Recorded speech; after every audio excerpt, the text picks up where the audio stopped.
तो बच्चों अभी तक हमने व्हीटस्टोन ब्रिज पढ़ा है, ठीक है। उसमें हमने देखा था कि ब्रिज जब बैलेंस होता था उसको किस तरह से सॉल्व करते हैं। अब हम पढ़ेंगे कि जब हमारे पास सिमेट्री होती है उसको हम किस तरह से सॉल्व करते हैं। अगर आप इसको देखोगे तो ये भी एक व्हीटस्टोन ब्रिज है, बट ये बैलेंस्ड नहीं है। तो देखो, अगर इसको हमें सॉल्व करना है, इसके लिए अगर हम ढंग से देखेंगे तो हमें एक सिमेट्री दिख रही है। यहाँ पे 5 ओम का रेजिस्टेंस है, यहाँ 10 ओम का, यहाँ 10 ओम का है, यहाँ 5 ओम का है, ठीक है। तो देखो, इसको सॉल्व करने के लिए सबसे पहले हम क्या करेंगे, इसके अक्रॉस एक बैटरी कनेक्ट कर देंगे, ठीक है। इस बैटरी को आप कितने भी वोल्ट की ले सकते हो, उससे कोई फर्क नहीं पड़ने वाला है। मैं इसको कैलकुलेशन को इजी करने के लिए 100 वोल्ट की ले लेता हूँ, ठीक है। तो ये पॉजिटिव टर्मिनल इसका, ये नेगेटिव टर्मिनल। अब जो इसका लोअर टर्मिनल है, लोअर पोटेंशियल वाला टर्मिनल है, उसको मैंने मान लिया 0 पोटेंशियल पे। तो हायर पोटेंशियल वाला जो टर्मिनल होगा वो कितने पे होगा, 100 वोल्ट के ऊपर होगा। अब हमने क्या करा, एक पॉइंट माना x, यहाँ पे जंक्शन ढूंढा वो जहां से करंट चार तीनों हर जगह जा रहा है, ठीक है। तो अगर आप इसको थोड़ा ध्यान से देखोगे तो यहाँ से करंट आई आया, ये आई आया। अब आई आया तो यहाँ पे आके I1 में ब्रेक हो गया, यहाँ I2 में ब्रेक हो गया, ठीक है। अब जो करंट यहाँ पे निकल रहा होगा, अगर ध्यान से देखोगे तो वो किसके इक्वल होना चाहिए, I2 के। और जो यहाँ से निकल रहा है वो किसके होगा, I1 के। क्यों? क्योंकि यहाँ पे 5 ओम का रेजिस्टेंस है, इसमें से I1 आ रहा है, तो यहाँ 5 ओम का है, इसमें से I1 ही निकलेगा। यहाँ पे I2 है, रेजिस्टेंस 10 ओम का है, तो इसमें से करंट I2 आ रहा है, तो यहाँ पे 10 ओम का रेजिस्टेंस है, इसमें से भी करंट I2 निकल रहा होगा। सिमेट्री से हम ये बता सकते हैं। क्लियर हुआ? इसके बाद हमें क्या करना है, देखो ये x है, इसके अगर इसके अलोंग ये 0 था तो यहाँ पे भी कितना होगा, 0। तो यहाँ पे कितना होगा पोटेंशियल ड्रॉप, 0। इसके अक्रॉस पोटेंशियल ड्रॉप कितना आएगा, x माइनस 5, x माइनस 0/5, ठीक है। अगर इसके अलोंग जो है वो पोटेंशियल ड्रॉप क्या है, x है, तो यहाँ पे भी पोटेंशियल ड्रॉप कितना होगा, x होना चाहिए। क्योंकि यहाँ पे क्या है, ये I1 करंट आ रहा है, इसमें से करंट निकल रहा है। तो यहाँ पे ये कितना था, 100 वोल्ट, तो यहाँ पे पोटेंशियल 100 वोल्ट। तो यहाँ पे जो हमारे पास पोटेंशियल अब बचेगा वो कितना बचेगा, 100 माइनस एक्स, ठीक है। तो वहां पे ये पोटेंशियल आ गया, क्योंकि इसके अक्रॉस अगर मैं पोटेंशियल ड्रॉप निकाल लूं तो यहाँ पे कितना था, x, और यहाँ पे कितना हो गया, तो यहाँ पे कितना आ जाएगा, 100 माइनस एक्स बाई 0। क्लियर है? तो इस तरह से हमने ये दोनों के लिए पोटेंशियल लिख लिए। अब मुझे क्या कैलकुलेट करना है कि करंट इसमें से कितना फ्लो हो रहा है। तो x के लिए अगर मैं करंट की वैल्यू लिखने लगूं तो x के लिए मुझे केसीएल इक्वेशन लिखनी है, केसीएल इक्वेशन फॉर x। तो x के लिए मुझे केसीएल इक्वेशन लिखनी है अब, ठीक है। तो क्या बन जाएगी, देखो पहली बन जाएगी x माइनस 0/5, तो यह आ जाएगा x/5 जो आउटगोइंग करंट है, प्लस दूसरा आउटगोइंग करंट है, तो यह आ जाएगा x minus 100 minus x/10 plus third outgoing current x minus 100 by, यहाँ पोटेंशियल ड्रॉप कितना है 100, और यहाँ पे डिवाइडेड बाय 10। तो ये हमने इस तरह से मान लिया, ठीक है। दैट इज इक्वल टू, ये किसके इक्वल होगा, 0 के इक्वल। अब इसको थोड़ा सा सॉल्व करो तो देखो ये कितना बन जाएगा, 2x, और यहाँ पे भी 2x और x, तो ये कितना आ गया 5x माइनस 100 हो जाएगा, माइनस 200 इज इक्वल टू 0। तो यहाँ से x की वैल्यू आ गई कितनी, 40 वोल्ट। ये x की वैल्यू मिल गई, ठीक है। अब इस सर्किट में से अगर मुझे रेजिस्टेंस निकालना है तो वो क्या होगा, सिंपली v/i होगा। तो रेजिस्टेंस कितना आ जाएगा, v कितना है 100, और i मुझे बताना है कितना होगा। तो देखो i की जो टोटल वैल्यू होगी वो कितनी होगी, I1 प्लस I2। जो ये करंट निकल रहा है वही क्या बनाएगा बाद में जाकर के, यहाँ पे जाकर के क्या बना देगा, i। तो ये किसके इक्वल होगा, I1 प्लस I2। तो देखो यहाँ से I1 कितना आएगा,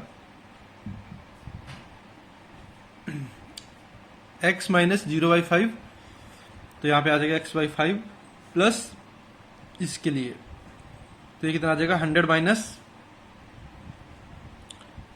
x/10 is equal to 0, sorry is equal to 0 नहीं, ये निकाल रहे थे हम वैल्यू, ठीक है। अब यहाँ पे हम क्या करेंगे, x की वैल्यू पुट कर देंगे 40।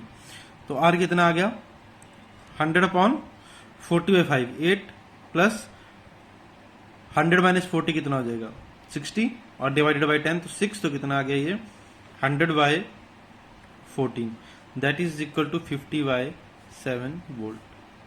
तो ये हमारे पास आर इक्विवेलेंट आ गया। इसी ही तरीके को हम यूज करेंगे जब हम किसी क्यूब के अलोंग जो है वो इक्विवेलेंट रेजिस्टेंस को कैलकुलेट करते हैं। इससे वो बहुत सिंपल हो जाता है और इजीली सॉल्व हो जाता है। तो बच्चों अब हम क्यूब की प्रॉब्लम को सॉल्व करने वाले हैं। मैं आप लोगों को एक ही प्रॉब्लम कराऊंगा, बाकी 2 प्रॉब्लम आपको खुद सॉल्व करनी है क्यूब्स की, तो इसको ध्यान से समझना है। ठीक है, यहाँ पे हमें जो जो इक्विवेलेंट रेजिस्टेंस निकालनी है वो निकालनी है ए टर्मिनल के बीच में और जी टर्मिनल के बीच में। ठीक है, तो इन दोनों के बीच में निकालने के लिए देखो हमें सबसे पहले क्या करना है, सेम वही इन दोनों के अक्रॉस एक बैटरी कनेक्ट कर दो। इन दोनों के क्रॉस मैंने एक बैटरी कनेक्ट कर दी, कितने की, 100 वोल्ट की, सिर्फ कैलकुलेशन को इजी बनाने के लिए, बाकी आप कितने की भी कर सकते हो। ठीक है, अब ये जो सारी वायर है क्यूब की, इनका जो रेजिस्टेंस है वो सबका सेम है, आर रेजिस्टेंस है।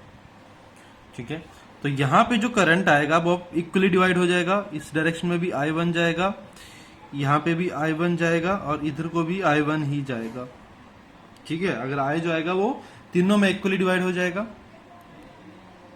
क्लियर हुआ? अब अगर जो ये C वाला पॉइंट, तो यहाँ पे हम देख सकते हैं कि इसके अक्रॉस जो पोटेंशियल ड्रॉप होगा वो कितना लिया हमने, 100, तो इसके अक्रॉस कितना हो जाएगा, 0 हो जाएगा। यहाँ पे भी कितना होगा, 0 हो जाएगा। अब हमने क्या बोला कि जो C पॉइंट है यहाँ पे हमने जंक्शन मान लिया एक X, इसके ऊपर हमने जो पोटेंशियल मान लिया वो कितना मान लिया, X मान लिया। ठीक है, तो इसमें से जो करंट बाहर जा रहा होगा वो भी कितना जा रहा होगा, I1। क्लियर हुआ? यहां से जो करंट बाहर जा रहा होगा अगेन वो I1, यहां से भी जो करंट बाहर जा रहा होगा वो I1 होगा, ये हमें पता है। सिमेट्री से हम ये बोल सकते हैं। तो अगर इसके अक्रॉस में पोटेंशियल X ले रहा हूं तो इसके अक्रॉस में पोटेंशियल ड्रॉप कितना आएगा, X आएगा। और ये वाला H पॉइंट है हमारे पास, इसके अक्रॉस में पोटेंशियल ड्रॉप कितना आएगा, X आएगा। ठीक है, अब अगर B के अक्रॉस में पोटेंशियल ड्रॉप निकालूं तो B के अक्रॉस पोटेंशियल ड्रॉप कितना होगा, यहां पे कितना है, 100 है, तो इसके अक्रॉस कितना हो जाएगा, 100 माइनस एक्स, क्योंकि यहाँ पे x है, यहाँ पे 100 है, तो यहाँ पे इसके क्रॉस कितना आ जाएगा, 100 माइनस एक्स का ड्रॉप आ जाएगा। अगर इसके क्रॉस 100 माइनस एक्स का ड्रॉप आता है तो देखो यहाँ पे भी कितने का आएगा, 100 माइनस एक्स का, और ये वाला पॉइंट है वहां पे भी कितने का आएगा, 100 माइनस एक्स का, क्योंकि इन तीनों में भी करंट क्या है, सेम है। यहाँ पे भी I1, यहाँ पे भी I1, यहाँ पे भी I1। तो ये क्लियर हुआ? तो अब इसके लिए हम क्या करेंगे, केसीएल इक्वेशन लिखेंगे। ठीक है, केसीएल इक्वेशन लिखने से पहले आर इक्विवेलेंट किस तरह से निकालेंगे, बी अपॉन आई करके। बी कितना है, 100 है, और आई कितना हो जाएगा, I1 plus I1 plus I1, तो कितना हो जाएगा टोटल, 3I1। ठीक है, इसके बाद जो आर इक्विवेलेंट होगा हमारे पास वो कितना आ जाएगा। तो यहां पे देखो I1 को हम किस तरह से लिख सकते हैं, यहां पोटेंशियल ड्रॉप कितना है, X, यहां पे 0, तो इसको मैं लिख सकता हूं X माइनस 0 बाई R। तो B कितना आ जाएगा, देखो I1 को लिख सकता हूं मैं X माइनस 0 बाई R, तो ये कितना आ जाएगा, 3X बाई R। ठीक है, और B कितना है हमारे पास यहाँ पे 100 वोल्ट है। अब मुझे किस चीज को फाइंड आउट करने की जरूरत है, X की वैल्यू को फाइंड आउट करने की जरूरत है। X की वैल्यू निकल जाएगी तो मैं आर इक्विवेलेंट को निकाल सकता हूं। तो X की वैल्यू निकालने के लिए देखो हमें क्या करना है, केसीएल इक्वेशन लिखनी है। तो यहां पे हम लिख लेते हैं केसीएल इक्वेशन फॉर X। किसी भी जंक्शन के लिए आप केसीएल इक्वेशन लिख सकते हो। अगर मैं इस जंक्शन के लिए केसीएल इक्वेशन लिखता हूं तो देखो क्या बनेगा, X minus 0 by R plus X minus 100 minus X divided by R plus third क्या आ जाएगी हमारे पास इक्वेशन, ये वाला, यहां जा रहा है करंट, तो X minus 100 minus X by R is equal to 0। तो केसीएल इक्वेशन लिख दी मैंने, तो ये R कैंसिल आउट हो जाएंगे। इसको ओपन करो तो टोटल कितना बन जाएगा, X, 2X और 2X, 4X और 5X बन जाएगा। तो 5X is equal to 200। X कितना आ गया, 40 आ गया, 40 वोल्ट। अब X आ गया है तो मैं आर इक्विवेलेंट निकाल सकता हूं। तो आर इक्विवेलेंट सिंपली कितना आ जाएगा, 100 बाई 3 इंटू 40 इंटू R। तो ये बन गया। तो ये आ गया 10/12R, और इसको हम लिख सकते हैं 5/6R, आर इक्विवेलेंट को।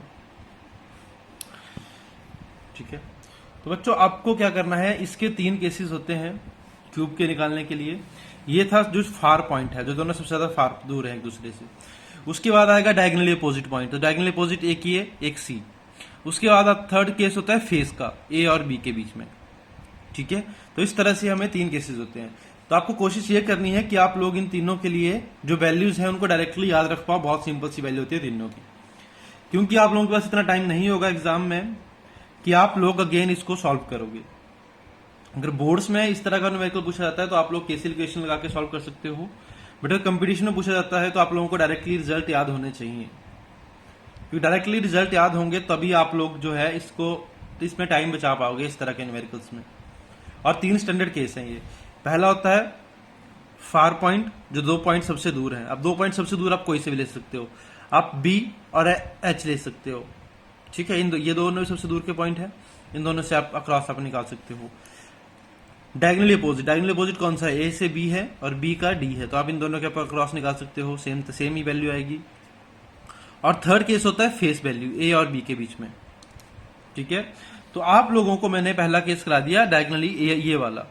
अब आप लोगों को इक्विवेलेंट रेजिस्टेंस निकालना है between point A and C and A and B के बीच में। ठीक है, तो पहला निकालना है आपको ए और सी के बीच में, और दूसरा निकालना है ए और बी के बीच में। तो ए और सी, ये सी पॉइंट है, दूसरा ए और बी, इन दोनों के क्रॉस आपको क्या करना है, आर इक्विवेलेंट निकालना है और मुझे उसके सॉल्यूशन सेंड करने हैं।